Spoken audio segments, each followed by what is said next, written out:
Yeah, I'm about to fade away, 'cause every time I wake up I feel like it's Monday, something's going. Timnas Indonesia kembali mendapat kabar baik dengan kemungkinan kedatangan 4 pemain keturunan baru.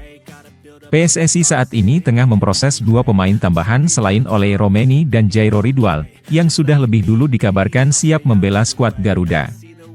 Jika semua berjalan sesuai rencana, tim nasional akan semakin kuat dengan tambahan amunisi baru di berbagai lini. Kabar ini pertama kali diungkapkan oleh YouTuber Yusa Nugraha, yang mendapatkan informasi langsung dari sumber dalam PSSI. Dalam video terbarunya, Yusa menyebutkan bahwa 2 pemain tambahan ini kemungkinan akan tiba di Indonesia pada Februari atau Maret 2025. Ia memastikan bahwa informasi ini bukan sekadar rumor, melainkan sudah dikonfirmasi oleh pihak terpercaya. Meski demikian, Yusa masih merahasiakan identitas kedua pemain tersebut, membuat publik penasaran. Banyak yang mulai berspekulasi tentang siapa sosok yang akan segera bergabung dengan Timnas Indonesia dalam waktu dekat. Lebih lanjut, Yusa memberikan sedikit bocoran mengenai posisi kedua pemain yang sedang dalam proses naturalisasi ini. Salah satunya adalah seorang striker, yang diharapkan bisa menjadi tambahan kekuatan di lini serang. Sementara itu, pemain lainnya berposisi sebagai kiper, yang bisa menjadi pelapis atau bahkan pesaing bagi Marten Pas di bawah mistar gawang. Jika benar keduanya bergabung, maka Timnas Indonesia akan memiliki lebih banyak pilihan dan kedalaman skuad yang lebih baik. Dengan kehadiran 4 pemain keturunan baru ini, Timnas Indonesia berpotensi semakin kompetitif di ajang internasional. Mereka diharapkan bisa meningkatkan kualitas permainan serta memberikan lebih banyak opsi bagi pelatih dalam merancang strategi terbaik.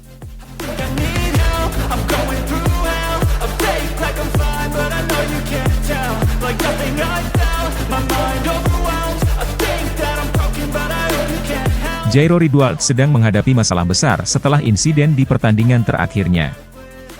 Mantan bek Crystal Palace itu terancam skorsing 3 laga dan denda sebesar €3.500 setelah kedapatan memukul wajah lawan.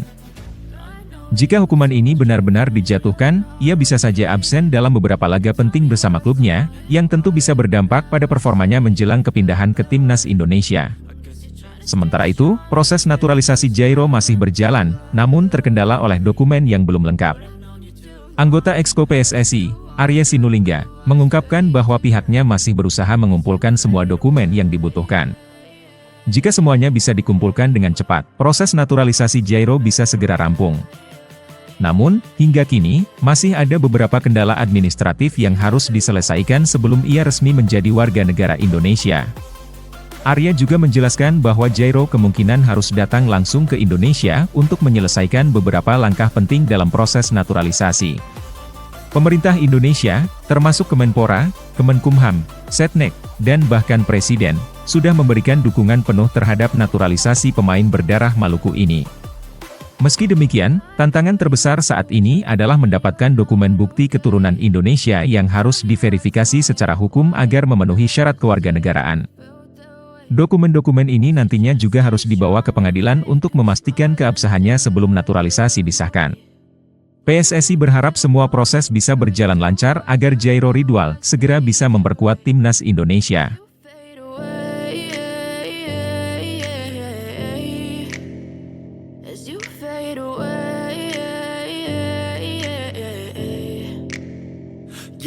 Ketua Umum PSSI Erick Thohir baru saja mengadakan pertemuan penting dengan beberapa pemain Timnas Indonesia yang berkarir di Eropa.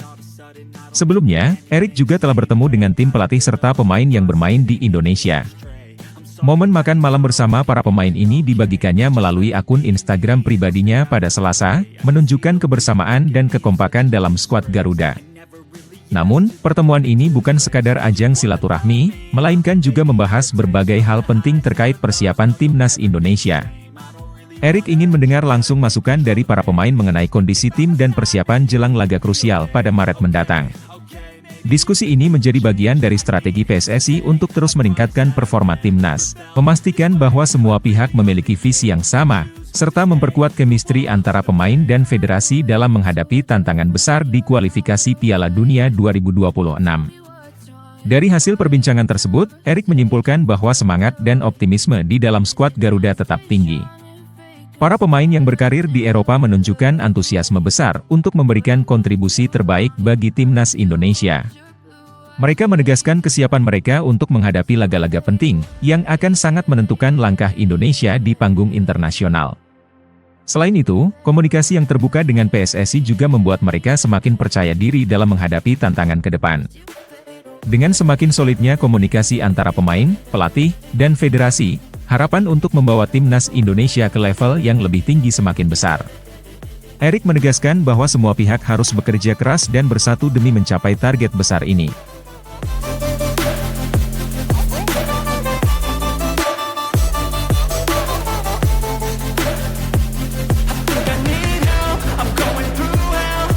Sintayong menegaskan bahwa misinya dalam membina pemain muda Indonesia tidak akan berhenti, meskipun ia sudah tidak menjabat sebagai pelatih timnas Indonesia. Ia memastikan bahwa akademi sepak bola yang ia dirikan di Jakarta akan terus berjalan dan diharapkan bisa berkontribusi dalam pengembangan bakat-bakat muda tanah air. Akademi ini menjadi salah satu cara Sin untuk tetap memberikan dampak positif bagi sepak bola Indonesia, meski masa kepelatihannya bersama timnas sudah usai. Meskipun belum ada kepastian kapan ia akan kembali ke Jakarta, Sin tetap menunjukkan kepeduliannya terhadap sepak bola Indonesia. Ia ingin para pemain muda mendapatkan kesempatan berkembang dengan baik dan berharap sistem pembinaan usia dini semakin maju. Menurutnya, Indonesia memiliki banyak pemain berbakat yang perlu mendapatkan pelatihan yang tepat agar bisa bersaing di level yang lebih tinggi. Saat ditanya soal kemungkinan dirinya kembali dalam peran lain, seperti menjadi direktur teknik, Sintayong dengan tegas menyatakan bahwa tidak ada tawaran untuk posisi tersebut.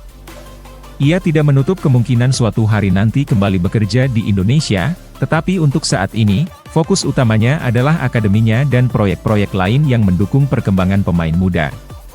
Baginya, membangun fondasi sepak bola yang kuat lebih penting dibandingkan sekadar melatih tim senior. Dengan pengalaman dan dedikasi yang dimilikinya, Sintayong tetap menjadi sosok yang dihormati dalam dunia sepak bola Indonesia. Meskipun masa kepelatihannya di timnas sudah berakhir, ia tidak ingin meninggalkan jejaknya begitu saja. Akademinya di Jakarta akan menjadi warisan bagi generasi muda, dan siapa tahu, suatu saat nanti ia akan kembali untuk membantu timnas Indonesia dengan peran yang berbeda.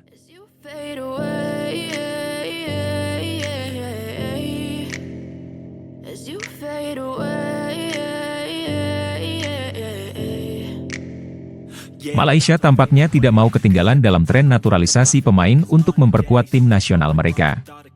Seperti yang dilakukan oleh Indonesia, Filipina, dan Vietnam, Federasi Sepak Bola Malaysia juga terus mencari talenta keturunan yang bisa memperkuat Harimau Malaya. CEO Timnas Malaysia Rob Friend mengungkapkan bahwa saat ini ada 3 pemain yang sedang dalam proses mendapatkan paspor Malaysia. Sebelumnya, FA mengumumkan ada 4 pemain yang sedang diproses untuk mendapatkan kewarganegaraan Malaysia. Dari 4 nama tersebut, 1 pemain yang berasal dari Belanda saat ini sudah berada dalam tahap akhir pengurusan paspor. Jika semuanya berjalan lancar, pemain ini akan segera bergabung dengan timnas Malaysia dan menambah kekuatan skuad mereka di kompetisi mendatang. Rob Friend menyatakan bahwa naturalisasi ini adalah bagian dari strategi Malaysia dalam memperkuat timnya menjelang putaran ketiga kualifikasi Piala Asia 2027. Ia berharap dengan tambahan pemain keturunan, Harimau Malaya bisa tampil lebih kompetitif dan bersaing dengan tim-tim kuat di Asia. Selain itu, semakin luasnya opsi seleksi pemain akan memberikan lebih banyak peluang bagi Malaysia untuk mencapai level yang lebih tinggi. Langkah ini semakin menegaskan bahwa persaingan di Asia Tenggara semakin ketat, dengan banyak negara berlomba-lomba mencari pemain terbaik, termasuk melalui jalur naturalisasi. Malaysia kini berharap strategi ini bisa membawa mereka ke Piala Asia 2027 dan memperkuat posisi mereka di kancah sepak bola internasional.